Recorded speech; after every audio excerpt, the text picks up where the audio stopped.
For 2 months now, the UK schools have been quiet, closed but to the few children of essential workers.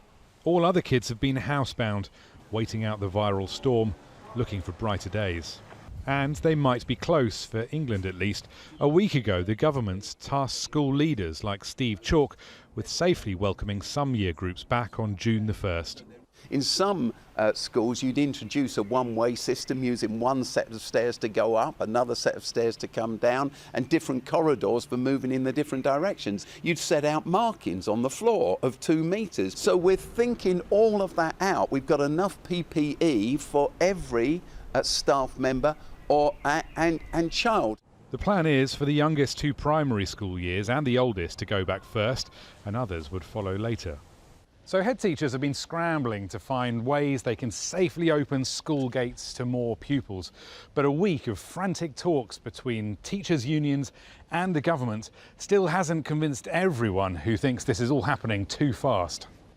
Ministers have pointed to other European countries where classes have started again.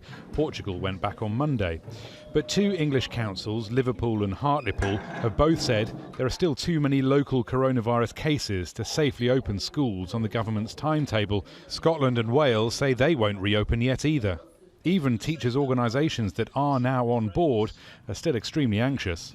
And ultimately, what we would say is that the decision around opening and closing a school rests with the head teacher and their governing board or their trustees. And we would definitely support them if, in their judgment, they couldn't safely do that and they needed more time to plan towards it.